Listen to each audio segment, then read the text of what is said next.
iPhone, and I'd like to welcome everybody to the Clark County Board of Education special meeting. It is August the 7th. I'd like to start out the meeting by rising and have a moment of silence.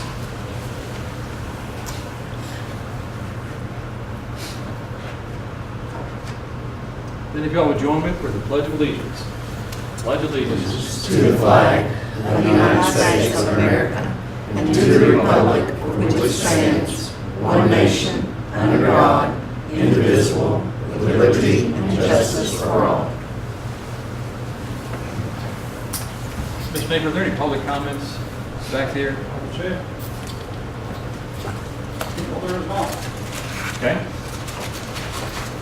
Well, the next item on the agenda is the adoption of the agenda. And before we get into that, I'd like to note that I received a text message from Miss Christie. Miss Ritchie, sorry about that. My wife did.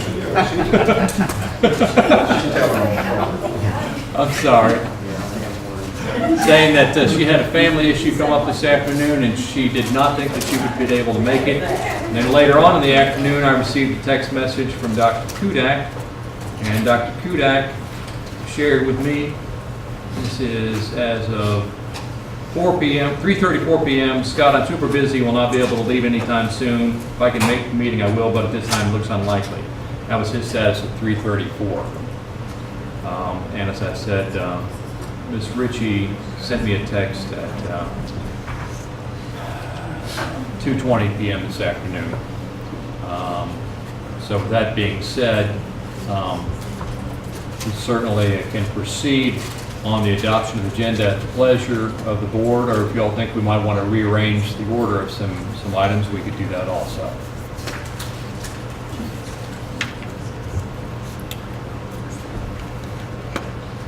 We want to move the review, we want to move it to the front, That seems to make sense to me. Let's go ahead and tackle that issue, and that would give Dr. Kudak at least a little more time to get here so that he could have some additional input on the tax issue if he's able to. Do you have any objection to that?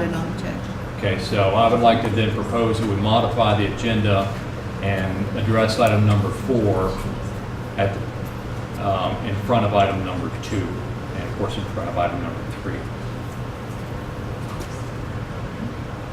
That's your motion, or is that a motion, or? Yes, sir. Okay, I'll that's second. the motion. The motion to adopt the agenda with that amendment of moving item 4 up before item 2. Motion by myself, second by Mr. Peridot. Any discussion?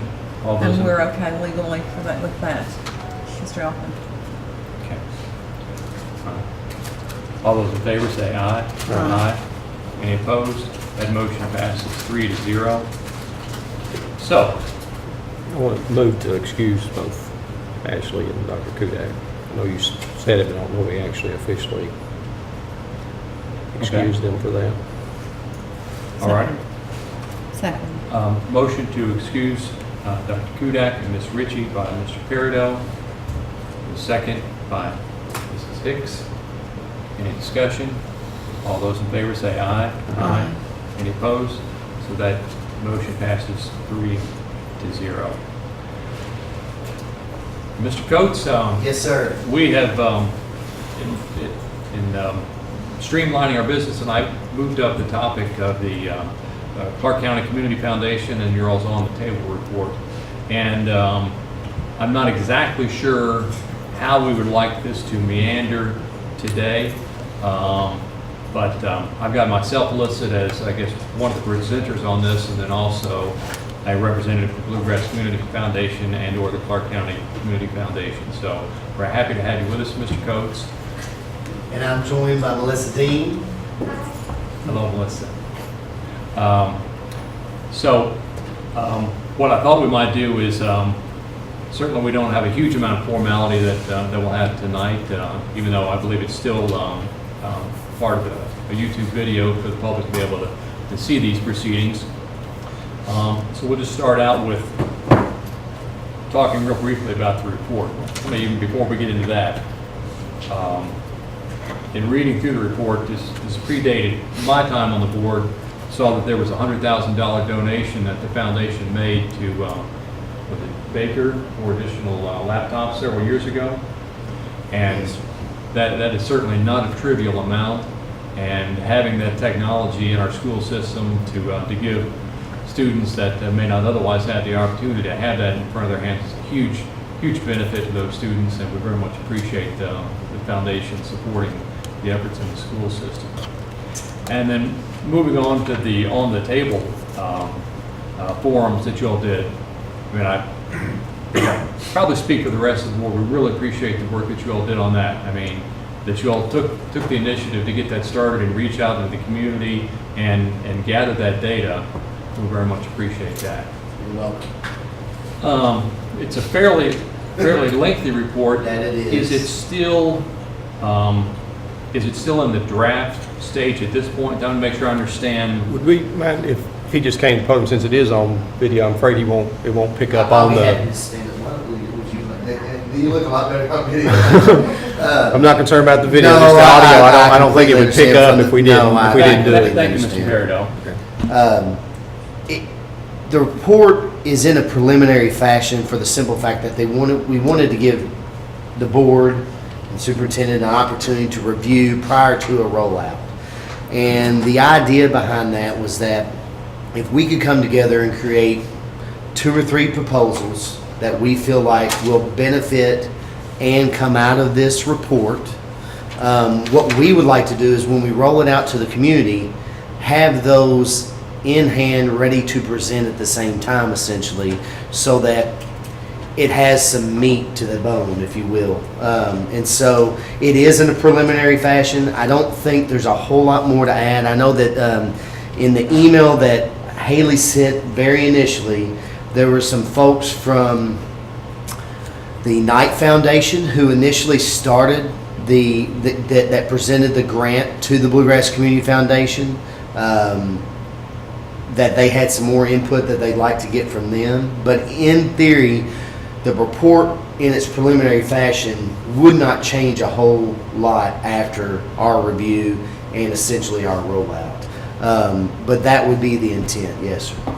Okay, I guess part of it is from a just technical standpoint. Mr. Christie shared this with us Yes, sir. a couple weeks ago. What we try to do for most of the documents that we have is have them posted on our website so Right. they're available for the public review, Completely comply with understand. open meeting laws.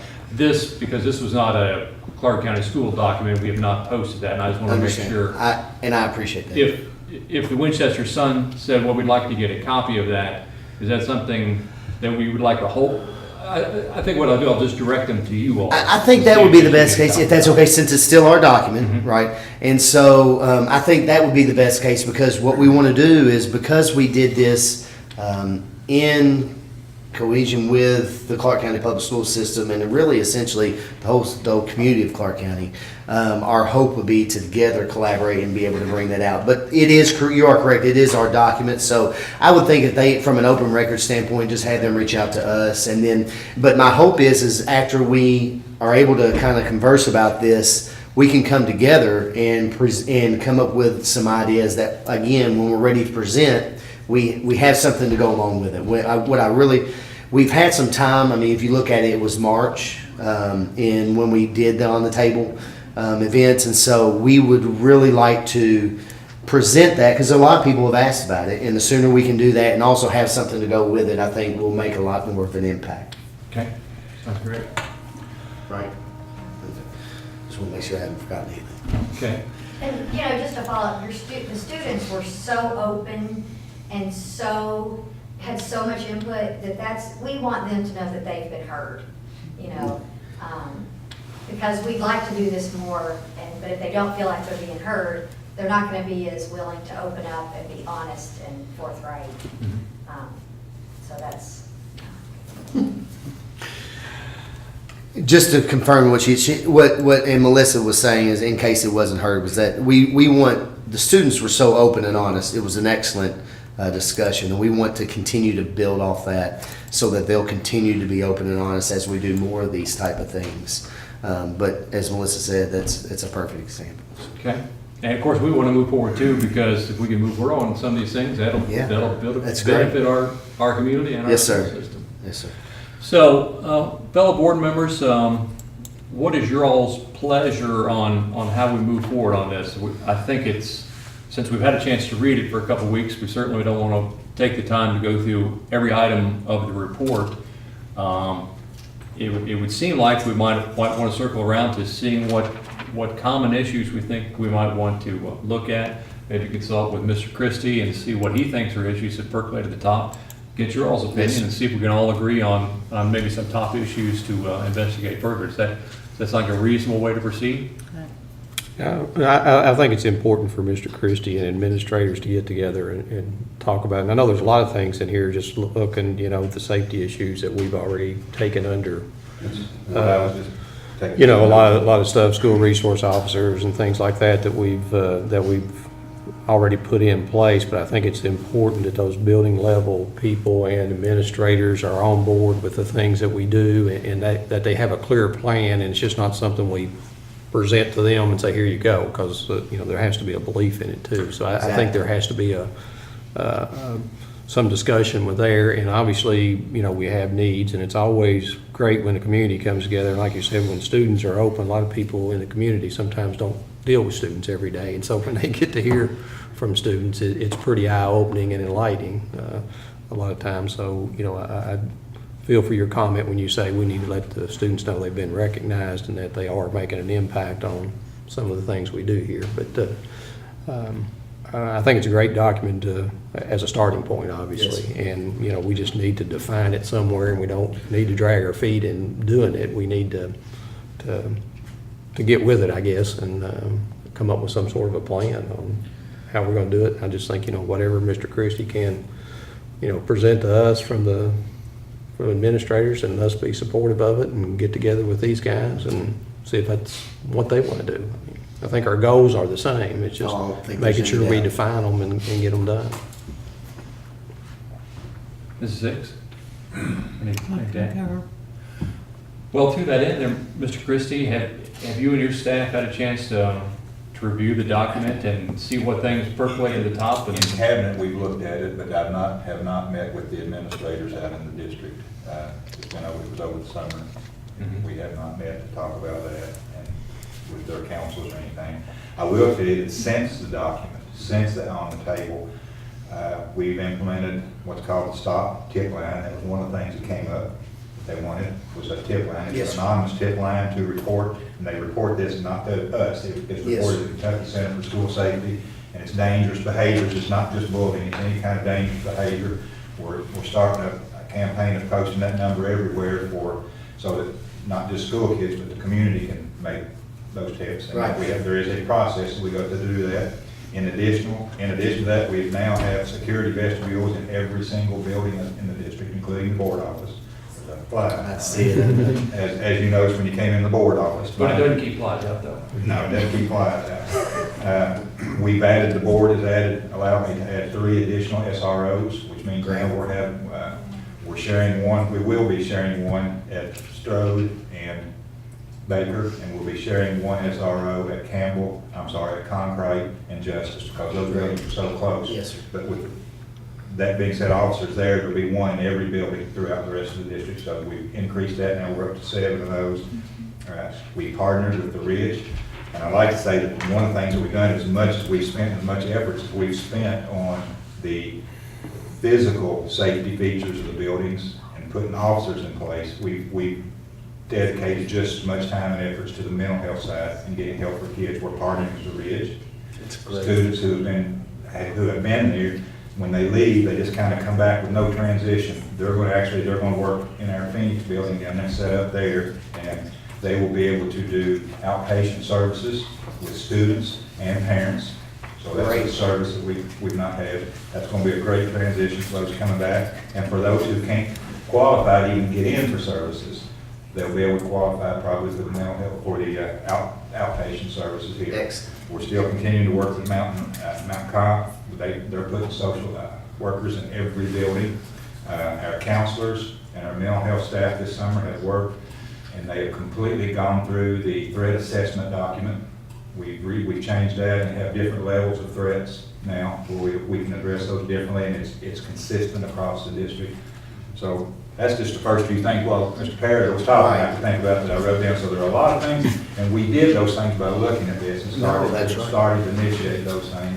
I think you had mentioned to me one time before about counselors we're taking the testing Yeah, part yeah. away from them, because it seems like that's an overall thing that came from students is access That to was a the first thing that counselor. we did, and we actually did that just as soon as we were finished. That was the first meeting I had with the principals, and the counselors were taken out of the testing process, and that goes to another assistant principal, and so the counselors are to spend time with kids. That was one of the things that we did see, that was a major concern, that the counselors were doing a lot of other things, and they didn't have time to see the kids, so we tried to address that too. Well, I can tell you, every one of those points that you just made, Mr. Christie, were points that were highlighted drastically, not only in the report. It's one thing to see it in the report, but to sit with those students and sit and hear, because I got to sit at Baker and listen to these students and hear what it was their concerns were and hear what they were saying about the things that were going on around them.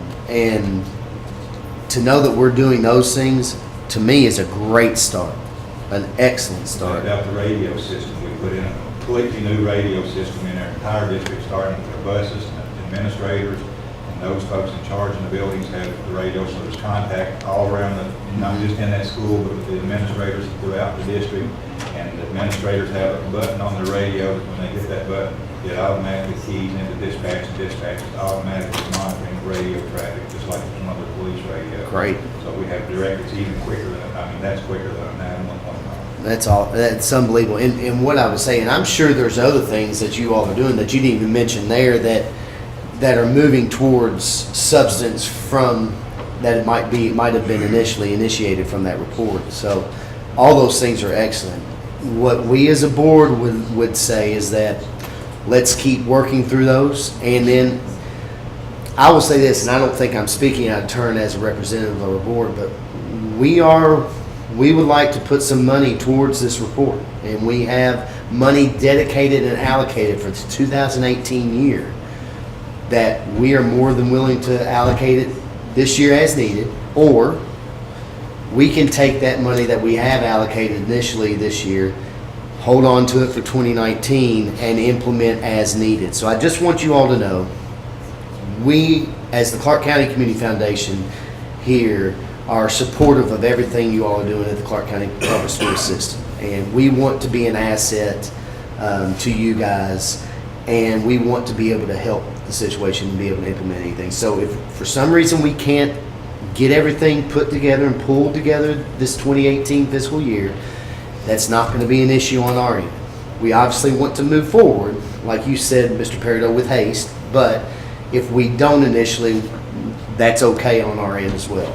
But the things that you're starting are great, and those are excellent tools that you've been able to do without any type of additional monies on our end. It's been not on On our end, but I'm sure there has been on, and maybe, and it might mean where some of the money that we give could supplement or take the place and replenish your general funds at that point. But I think all those are exciting items that parents and students that come into the 2018-2019 school year are going to feel much more comfortable with the things that you're doing. And I think it's also important to let those families know as they start to come back to school next week. So I think what you're doing is excellent. That's a great thing.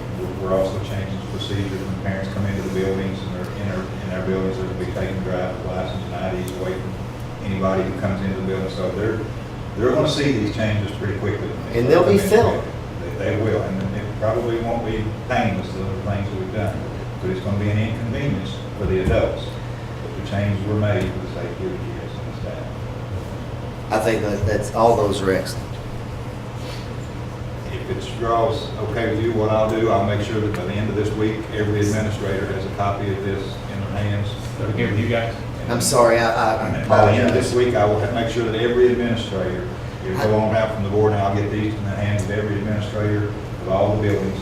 And when we come together, we can bring them together and start talking. I think that's the direction we want to go. if you don't mind, let me speak with Haley to make sure there's nothing legally on the Okay. Bluegrass Community Foundation side of going on, because once that gets to them, as you know as well as I do, with as many of those administrators, it's gonna go on and become. So I just wanna make sure that we all feel comfortable that as those get into those hands of everybody, rather than maybe a select few, we're ready to present that. And so that I don't want to get the cart before the horse type of situation. So I would like to speak to Haley from a legal side, from the foundation Another side. option, a way of doing that could be to bring the principals in and share a copy with them. And that might be Retain a copy initially, when they- that might initially be a good idea, but how about if it suits the board, between Haley and myself, maybe and a couple of board members, we speak and kind of coordinate on that to make sure that we don't get too far ahead of the game. I hope you would understand my perspective on that, because I need to speak with Haley, who is our administrator for the Bluegrass Community Foundation. I should mention that, Haley Cunningham. And just to make sure legally we don't have any issues there by going on and throwing out. But I think your idea of going to some select administrators that you feel need to see that, so that you can begin to come up with proposals that lead to where we need to be via the board, if that makes sense. Maybe even do a version like you see a lot of times, not or something like that, where it says draft. Well, Huge letters, and usually, and you it know, does, the one that we screen sent out across did the back. have draft across, and Yes. maybe This that one would- doesn't, but. Oh, yeah, um, like here. Yeah, see, they have drafts on Yeah. it, so that, it Maybe is. just a little bit darker, you know. Right, exactly, yes, sir. And maybe we can do that. So again, the fact that it has draft on it, it's obviously, but something that, and you know your administrators better than I do, so if you think it's suitable, You're spot on. I- Wait to hear from you. it just may, we will, and I think that this is the direction that we're wanting to go toward. Did I miss anything, Melissa? So I think this is definitely the direction, but I think that, sooner rather than later, we want to get with them and start, and we as a board, whether it's myself, whether it's Melissa, whether it's any other board members, are all willing to chip in and meet with people and help that process. We want this I to would be, imagine that probably happens with something. yes, sir, yes, sir. Perhaps during that review, while the administrators are looking at it, as they start developing a consensus, they might say, we need, maybe more therapists in the school system, or more training, or more handheld metal detectors, something like that. If they could start developing sort of a budget for that. And that way, when we get back together, Correct. they'll have some input on it, we'll have some ideas of what some of those things are, and then we can move forward. Yes, sir. And I think the other thing to look at is that communities across the state, school boards across the state are doing the exact same things we're doing. My hope is that Mr. Christie might speak to a superintendent in Pulaski County or in Elliott County and say, we're doing this, we're looking at this. All these ideas can come forth and can be built from this document right here, whether it's locally or it's from another community. And we've got opportunities here to try to help our community. And that's what our big goal is, to help the students and faculty and staff administrators in Clark County. Well, what sort of time frame are we talking about? I know Haley's got she has a particular deadline she's working on herself. She is. And, I just put her on homebound just today, actually, and getting her off her feet for 48 hours. So, but yes, sir. And what I would like to see is within the next couple of weeks we have this type of meeting, and then from there build from that to where, within the next, your school board meetings are the third Tuesday. So I would think maybe not. We're second and third. Not the August board meeting, but maybe the September board meeting. Does that sound like a flexible guideline to where we try to shoot for maybe coming back with some proposals? Unless you want to do this in a work session atmosphere again. That'd be the only question I would have for you. Well, I think from my perspective, I don't want to. What is it Mike Pratt says? I want to get in a hurry, but don't too fast, or something like that. Whatever the heck he says, he's smarter than me, of course. That if you all are done with, your administrators are done with it X number of weeks from now, and it would fit in the schedule of other folks, we go ahead and have meetings. I don't want to just, our meetings, they come fairly quickly unless you're trying to get something done, and then maybe they don't come fast enough. So I Yes. think if you all are done with it in 2 or 3 weeks, and it would please the other members of the board who might be able to have a meeting to Great. talk about it. I think that's Because a, it's an issue that the faster, sooner we can get to it, sooner we can convey that impact to our students. yes, sir. And you know, from our perspective on the board side, Betty Jane Glasscock is also here. Betty I Jane know is, I'm late. no, that's all right. She's one of our board members as well, and has been on over a year longer than I have. So she knows our board well, and so from our perspective, sooner the better, Mr. Heisel. And what I would say is that if we're able to get that collaboration together with the administrators and start getting some things put together, we would hope that we would expedite that meeting sooner rather than later as well. So Okay? security gates, yeah, we did talk about that, and that's great. And I tell you, just from the the hotline perspective, the ideas from these kids, the bully box idea, where they can put an anonymous note in a box that says this person's doing bullying, and at least it can be checked out. I know it sounds small and minimal, but it makes an impact. And the things that you just mentioned before are going to make an impact in our community, and I'm appreciative of that. So. Does this sound like a reasonable plan to you guys? That's good. Okay. All right. Any further discussion, questions, comments, et cetera, et cetera?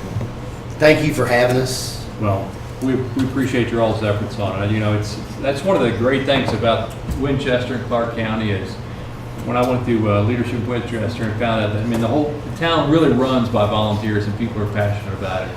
And we appreciate your all's efforts, and we'll all work together and make Clark County pretty much the best county in Kentucky. We're going to do it. All right. Thank you very much. Thank you, Ms. Dean. Thank you all. Thank you. Thank you, Ms. Biascott. Appreciate you coming. Especially with Haley being out, we'll keep that up. Thank you all. It was nice to see you. All righty. So now we have on the agenda, discuss and propose 2018-2019 tax rates for real property, personal property, motor vehicles, and utilities. Ms. Ellis. I have Miss Becky Moore here from OVEC with us tonight. She put together the narrative for us. So you have seen a couple documents. We got the 4 reports from the state, and so all of those were uploaded for your viewing. And I took those documents and created the Excel spreadsheet that had the 2018 property taxes at the top and broke it down per fund of how we budget that and list out our current tentative budget, and if you, whatever tax rate you chose, the revenue that would create and the increase to our budget from tentative to working, what that would look like. There's about, I don't know if you want Ms. Moore to go through the narrative with you or just hit some highlights. What is the board's desire in conversation tonight? It seemed like asking questions would be the most time efficient since this general format is one we've seen in the past, asking questions and then making comments based upon it. And I guess just to emphasize a little bit more what you said at the beginning, the way this process starts, well, you all send information to the state, and then the Division of District Support, there at the Division of KDE, of Education, puts together a document after pulling your information and information from the PBA together, and essentially says, here's the tax rates that are allowable. Correct. I guess the first rate is the compensating rate, which would give us, the school district, the same revenue as last year. They calculate that rate for us, and they also calculate a rate that we'll refer to as the 4% increase, which is 4% revenue increase. Not 4% tax rate increase. Right. Just clear That up. always gets very Yes. confusing. And just as Is example. that the case all the way through the entire document? 1% increase means increase in revenue, not tax rate. Correct. That is your tax. We're not talking about a percentage increase of the tax rate. We are talking about a percentage increase of our revenue. Okay, Yes, ma'am. okay, that was not clear on these tables. I couldn't figure out 61.9 tax rate, parentheses 1% increase. That sounded to me like it was a 1% increase in the tax rate, and my numbers were not matching. But Yeah, thanks for that it's not a clarification. percent increase of the rate, it's the increase of the revenue, which is described in the narrative, and then I mean, we've talked about that in the past, but we can definitely make that more clear in the future on our document. But I just want to clarify in case members of the public were viewing this or would be viewing it in the future, so they know what the difference is and where these rates come from, of the boundaries that we're playing under, that are established by KDE, which is reflective of what the law in Kentucky provides for us. So, to that end, do you all want to go through a brief narrative or start asking questions? What's your all's pleasure tonight? Well, of course, I've read through it. I've done this before, like most of us have here in that, and share every time that I'm usually always for the 4% revenue increase and all that. I know it looks like to me that we have one of two decisions to make: to take the compensating rate or a higher rate and set a meeting. And I don't know if the compensating rate is what we want to do, and I know we don't have a full board here tonight to bicker over this or whatever else we're going to do with this, but I'm just not sure, which way to go. I don't know if a 2-to-1 vote is the best vote, or I think it would We take. can't have a 2-to-1 vote. Well, I guess we didn't have a 2-to-1, We'd have to have we had to have a 3-0 three to vote. move Sorry, forward yeah, with three. anything. So I mean, it's, Three-oh. we'd have to have a 3-0 vote, so. And if I could, I suppose, if I could touch base with you, Mr. Elkins, if, let's say we talk about it some more and then we have a vote and we're not able to reach a consensus with 3 votes. The reason we're meeting tonight is because the process, the way it has to start is we get this information, the board has to propose a rate. And then if that rate is greater than compensating, then that proposed rate would then trigger a public meeting and an advertisement for that. And then all of that is tied into certain dates.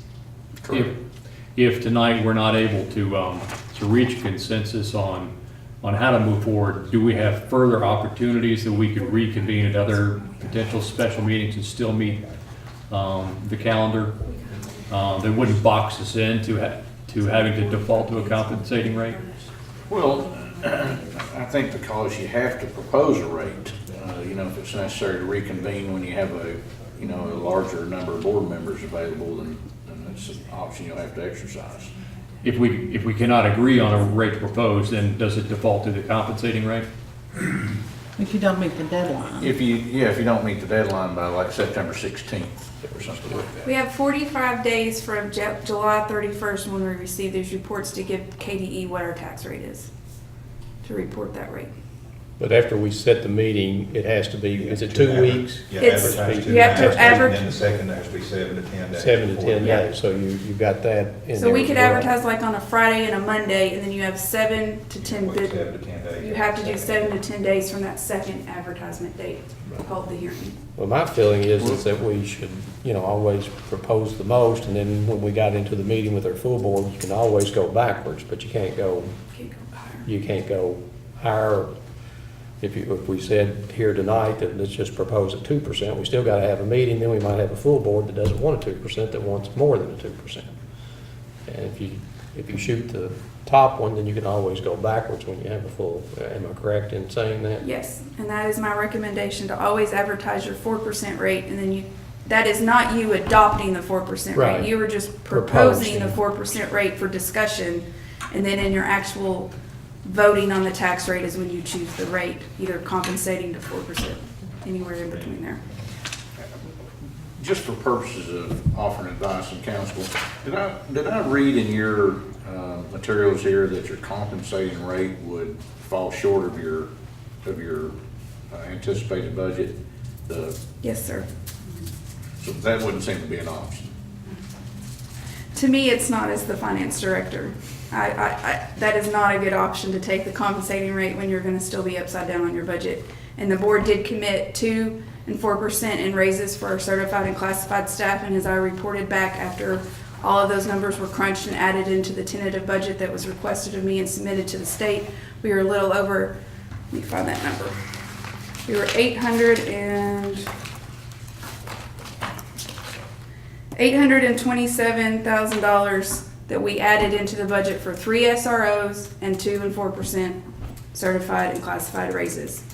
So we're talking on the revenue basis that we had set up, and then now the expenses that we have budgeted, we're upside down that amount of money in our reoccurring dollars. We have beginning budget, beginning balance, but you have what you bring in for the year and what you are budgeting to spend out for the year, $827,000 deficient due to those raises in 3 SROs.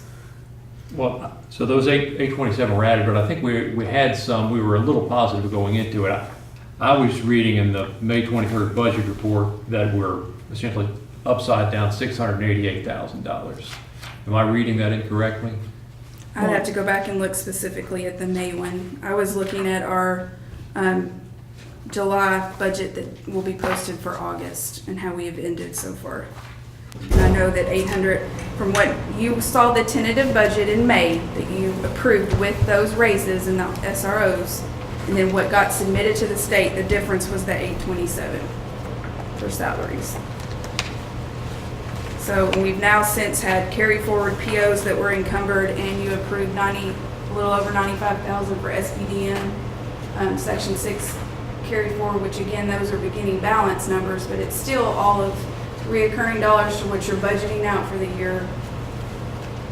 But left my laptop out in the computer, but what would make both of our statements correct is if the budget right before we added 827 was positive by, Yes, sir. $150,000, something Yes, like that. So then you're that would correct. be- Yes. Is we're at like We were- 688 or something like that. Yeah, we were in the positive, and then we're now you're correct. Okay. Yes, because when you saw the tentative budget so I was doing the difference of what I've added to the budget, so that would be a correct statement in the 633. Is that what you said? 688, 642 is what I calculated. Well, then to follow up then on Mr. Peridot's point, if the compensating rate was adopted, the revenues that's generated by that rate, and that is the compensating is 61.1, and then we're allowed 0.2 cents for exoneration, so that rate would be 61.3. And of course, noting we're at 62.2 now, so we'd be going backwards 0.9 on that rate. The revenues that would generate versus what you budgeted for back in May, help us understand how far backwards we would go in terms of lost revenue if we adopted the compensating rate. I want to make sure I understand that correctly. So we, at the tentative budget level, in property, public service, and motor vehicle, and that would be on this document right here. It is listing what we had budgeted at the tentative level, and you all approved a little over 15 million, 15,190,425. And if you took the compensating, and this is again at a 100% collection rate based on this document, and based on our rolling average, OVEC has said that our collection rate is more like 97.23%. So we typically budget more at that 97% level, which would be what the tentative is. We budgeted at the 97% level of a 2% property increase at that time, keeping our 62.2 rate. That's what our tentative budget is based on. So now we got our property values in, they actually went up only about 1.8% versus the 2% we had predicted. So we were very close. And then again, compensating is less than our 62.2, so we're saying that's going to give us, based on these reports, revenue. If you took the exonerations, we get a 0.2 cent exoneration, you would get $15,424,157. So that's increasing what we currently have in our tentative budget by $233,000. And again, that's a 100% collection rate. And at 97.23%, is that like $227,000? Let me find it on my other report. Yes, so it'd be more like 97%, it'd be $227,000. I'm gonna make Increase sure I to don't our get budget. confused. If we adopted the compensating rate, the good news is we would pick up $227,000 more than what we budgeted for. Correct. That's the good news. Bad news is it still Still put us upside down $400,000. Correct. Okay, I just want to make sure I'm understanding these. Yes. There's a lot of figures here. There is. Trying to lay out every scenario is basically, if you look at the numbers, what we had budgeted at that time, and what the tax rate would generate to balance it, to come out, you're gonna have to go 3 or 4% to come out. To bring in the revenue to cover it.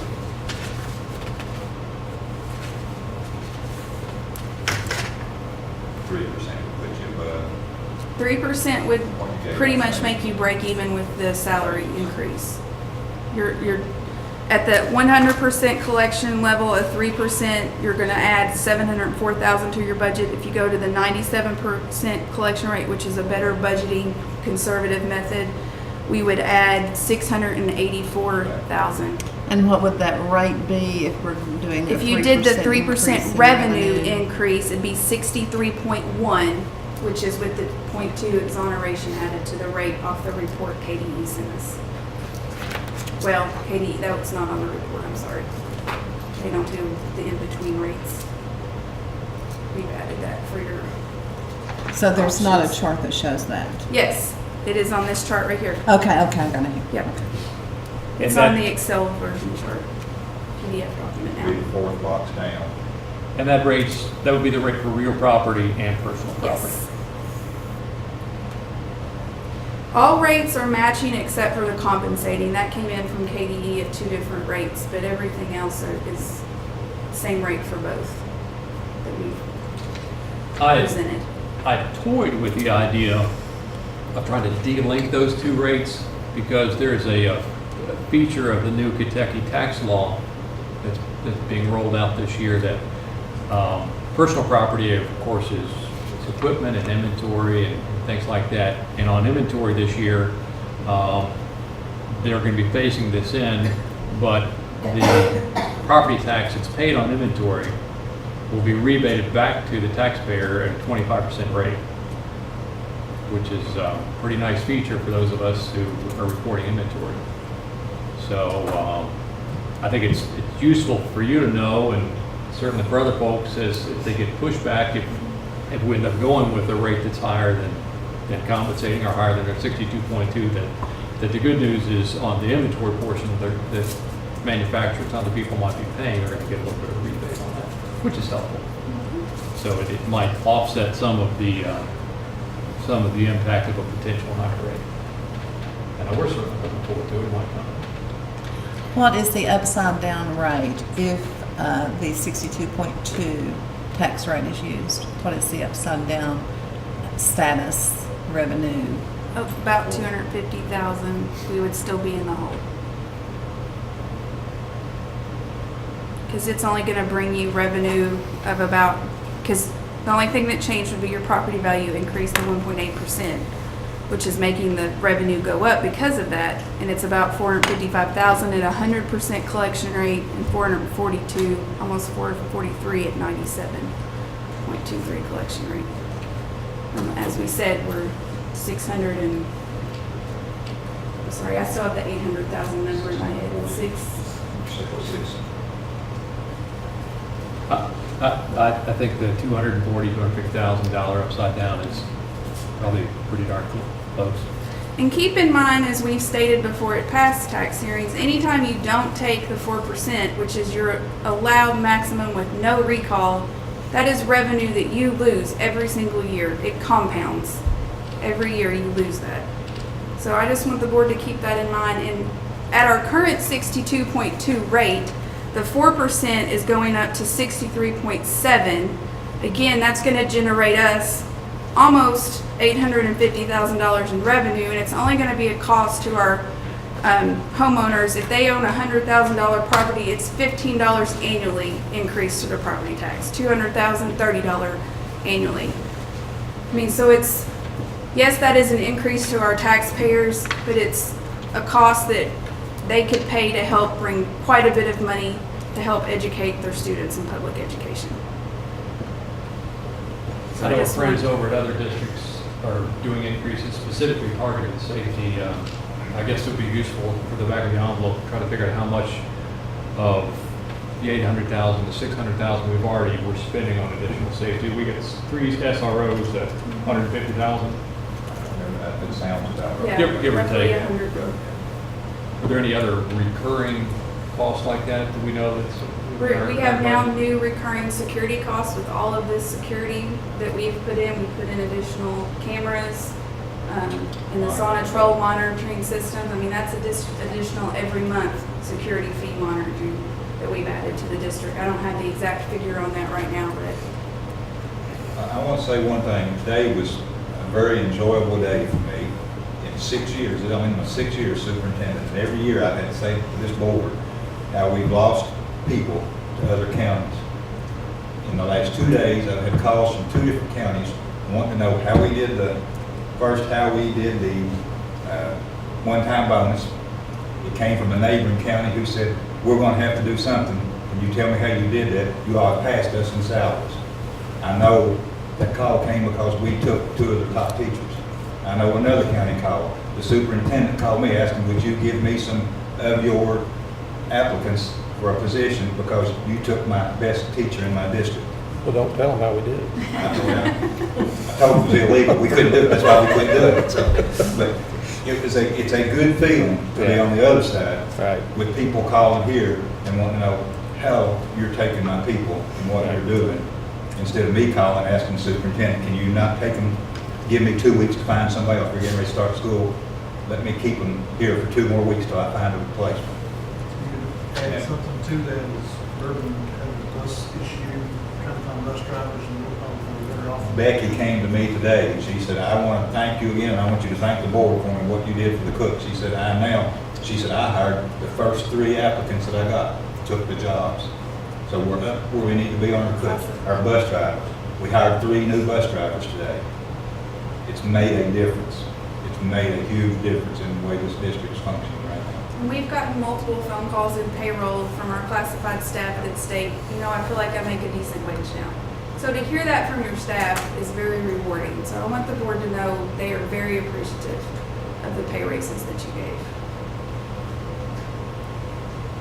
Well, again, I just want to say, obviously if we're not taking the compensating rate, we have to have another meeting and decide. I hate to limit the other 2 board members by saying 3% is as high as you can go, 2% is as high as you can go. I would rather give them the option of wanting to do the 4%, and that's why I would be in favor of proposing the full 4% revenue increase.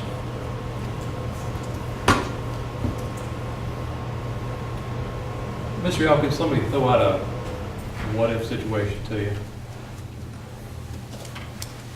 Going down a couple paths. Let's say that there was a proposal made for to adopt the proposed 4%. Again, it's just a proposal at this point. And that didn't have the votes to pass. Do we have the option, well, I guess the next thing we could do is see if a lower rate would pass. So let's go down 2 paths. If we had the votes to approve a 3%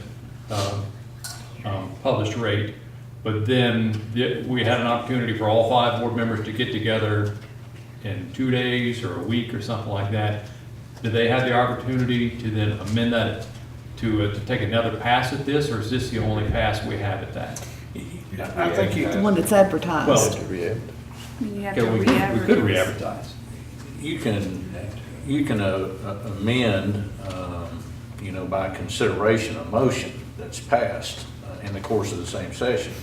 But once the day is gone, that becomes an order of this board at that point in time. So if you're below that 4% and somebody wants to propose it, they'd have to propose it at some future meeting, which would have to be called, and there'd be no further opportunity to do that. Okay, so if a 4% rate is proposed tonight, but it doesn't have sufficient votes, and then we take no other action, then essentially nothing has been proposed at this point in time, and that leaves us the ability to potentially reconvene again and take another bite at that apple? Am I understanding that correctly? You might even feel bound to do it, considering the compensating rate won't support your tentative budget. But, as chairperson, you can call a special meeting, anytime that you feel that it's needed, or 3 board members could request one be called and would call one on that basis. So to answer your question, yes, you could do that if you had to. If you can't resolve it tonight. Okay, so if a 4 passes, that's no problem, we can go ahead and then advertise the meeting. If someone proposes a 3 and it does not pass, then we can have the ability to have another meeting. If somebody proposes a 3 or a 2 and that passes, then that's what's gonna be advertised. Is that what you just said to me? Well, if you pass a tax rate that requires advertisement, Right. you know, so if by moving second you propose doing so, you know, adopting a tax rate, then you do your dual advertisement, have a special meeting, and, you know, potentially adopt that tax rate. If you're above the compensating rate, but less than 4%, I'm not certain that advertising will be required. I'd be glad to look at it for you. Well, I think we do. It is. I think we do. Anything above compensating has to have a hearing. I And think you the have to scenario, advertise for a hearing. the scenario I was trying to describe, there's a bunch of what ifs, and hopefully I'm not dragging it down, but I want to make sure we get all this handled correctly. If 3% passed tonight, then somebody said later on, golly gee willikers, I really think we should do 4%. Do we have the ability to meet again at another special meeting and revise that proposed rate to 4%? But then you'd have to meet all of those requirements related to the advertising and the number of times and We're the down to times 38 days between. Are you saying before you advertise it? Or are you saying after you Yeah, advertise it? advertised when they came in. I think you can before you advertise it. I think, Well, let's just Yeah, but say, how can you not, I mean, if you voted tonight on 3%, then that's a directive to the superintendent to advertise it. So then it would be advertised, I mean, and you can't make that decision while you're not in a board meeting not to advertise it. He has to advertise it, right? I mean, whatever we vote, if we vote 3-0, which has to be, you know, then that's what he has to advertise. My biggest thing is that we are limiting 2 other board members. I know they're not here tonight, and for good reason, I'm sure. We're limiting them on what they can do if we don't propose a 4, and when we get to 4, we can decide anything we want to from the 4. That just, you know, if we want to respect, you know, the decisions making by the other 2 board members. To me, it makes best sense to say 4 right now, even though you may not do 4.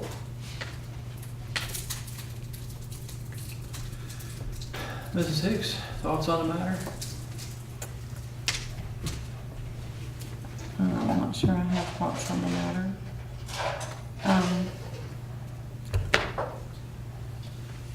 Do we know yet how we actually ended the year? No, ma'am, the audit is not finished. It will not be until November 15th.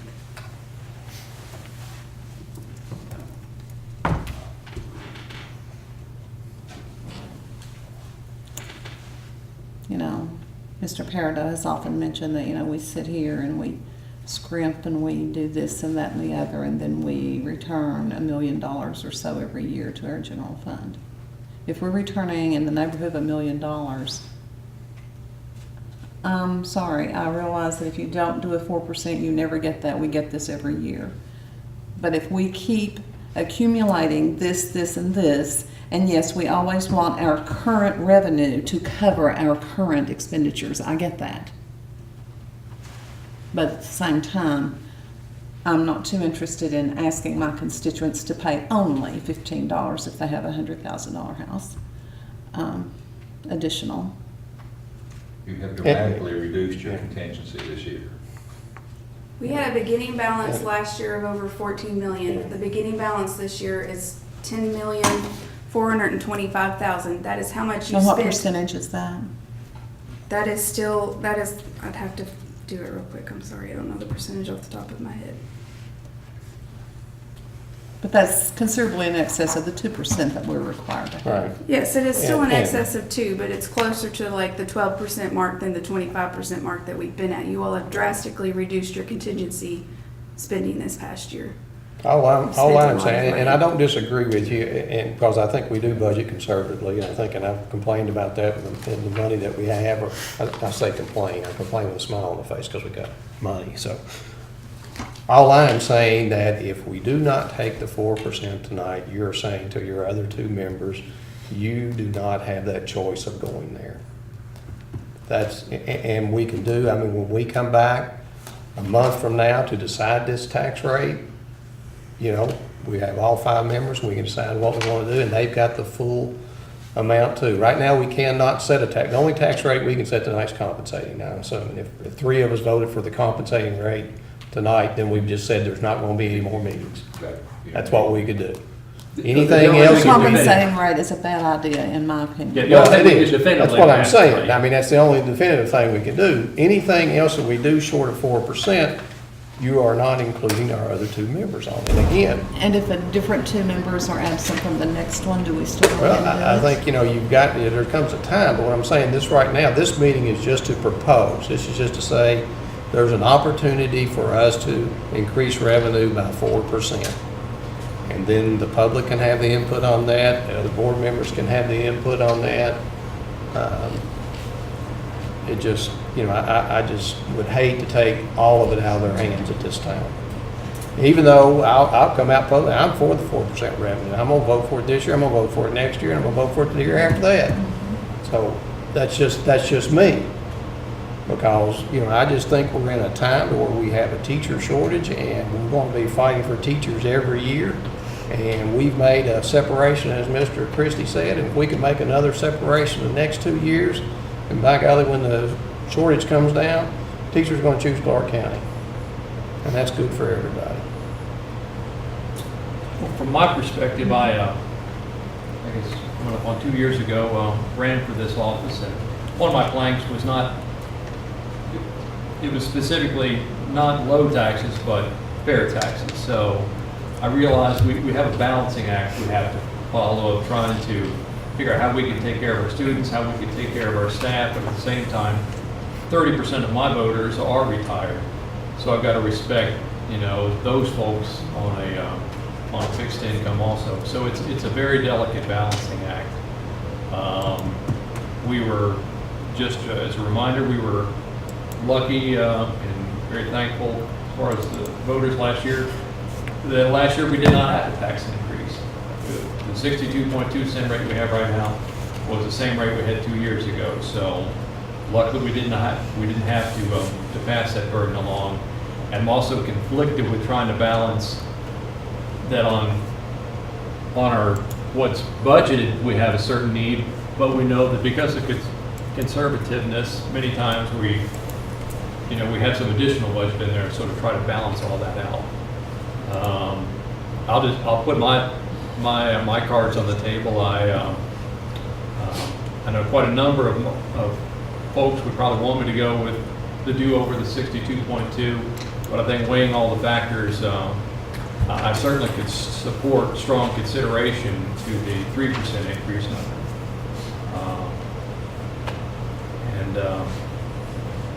That's sort of where I'm hashing it out. And I think it's useful that, I mean, this is the only venue we have because of open meeting laws to discuss things like this. It's the beauty of the system. And again, I agree, but it paints a picture of, if you say you support the 3% and you want to pass that tonight, to me, that's saying that you believe that 2 other members would rather go with 4 and we could get a 4% and you don't want a 4%. So that's the impression it gives me. And when you want to get to, I got retirees, I'm retired. You can't set it. I mean, if, you know, to me, as long as I'm a board member, if I got a decision to whether I'm going to make a 60-year-old happy or a 16-year-old happy, I'm going with the 16.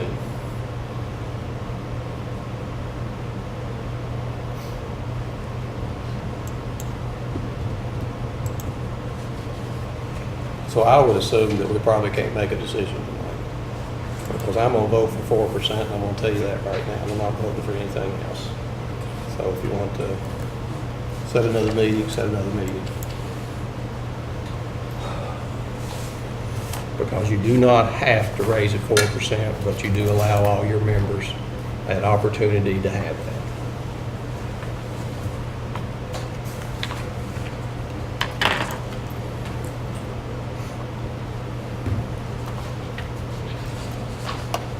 But we can't set another meeting tonight, right, because we don't have the input of the other 2 members. maybe we could set one, but we don't know if they can attend or not. What I attempted to do in setting this meeting is I spent many days last week polling the members to Yes, you did. see what they would work for everybody, because that was certainly my goal. And of course, schedules changed, the issues come up with work and family, so it didn't work. So I would probably suggest that if we can't pass something tonight, I enlist the services of very good Mrs. Nance to try to poll the members and see what dates are available. And based upon her poll results, try to set another meeting where we have the most number of members can attend that.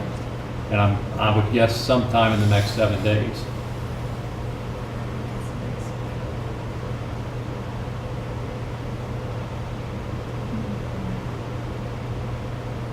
That seems to be the solution for right now.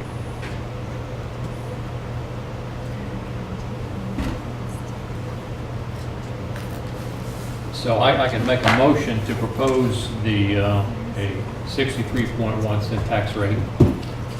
It's not going to pass, so I'm not really sure that's useful to do. And Mr. Parent, I can make one to go with the 4% rate, and it's probably not gonna go. Yes. And I can make one to go for a different rate, and it's probably not gonna go. Yeah. So that's the reality here, so.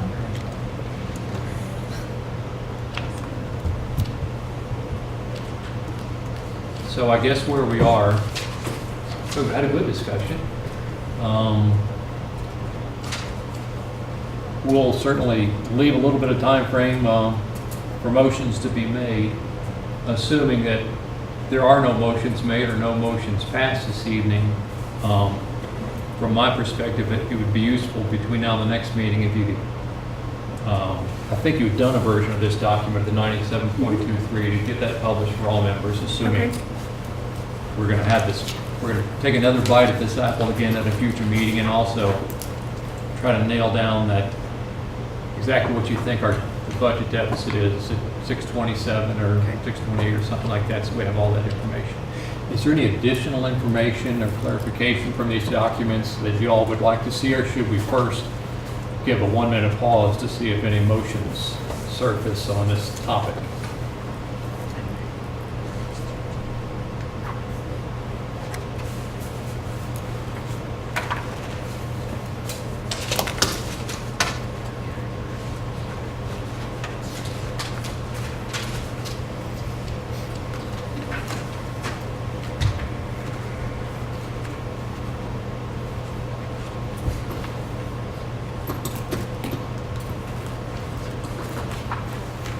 It seems like no motions will be forthcoming on this agenda item.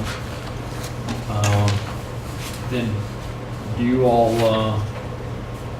perhaps while we're still discussing this general topic, have any other directives to either Mrs. Moore or Mrs. Ellis for additional information? I think I want to spend a little bit more time with OVEC's document, and I might share some emails with you. Could we get your email? Sure. Okay. And perhaps other board members might want to do the same thing, and then we'll have a little bit more information under our belt when we take another crack at this. Okay.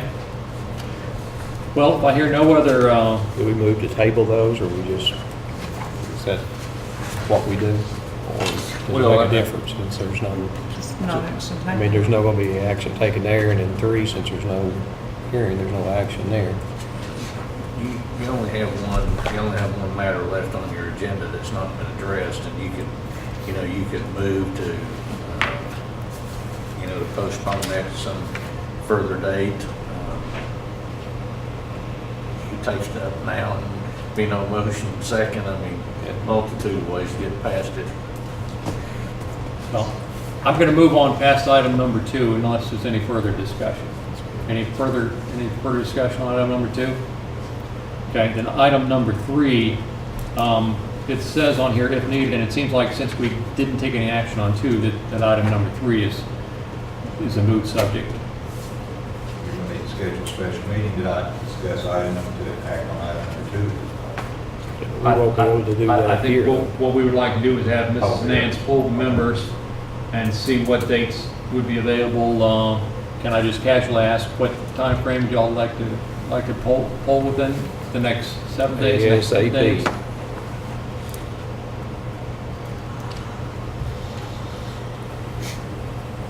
I'll do it any day for the next 2.5 weeks. Till the 30th of August. I'm sorry. So I'm good for every date up until the 30th of August. That's the only commitment I have is the 30th and the 31st. How far out should we ask Mrs. Nance to acquire the members? Should we go Well, I don't- 7 days, 10 days, or 14 days? I would urge you to do it sooner than Yeah, later. I think it's best that you get this going. Next week? I'm good all next week. Okay. Mrs. Nance, would you be kind enough to poll the members and see what dates they would have available between now and next Friday to take up topic, the agenda items number 2 and 3 from today's agenda? Okay, very good. There's nothing listed under internal board business, so the last item on our agenda is the adjournment. So make a motion to adjourn. Second. Motion to adjourn by Mr. Carido, Second. second by Mrs. Hicks. All those in favor say aye. Aye. That motion passes 3-0. It is 7:36 p.m. Well, I think we're done. There you go. Unless you need 'em.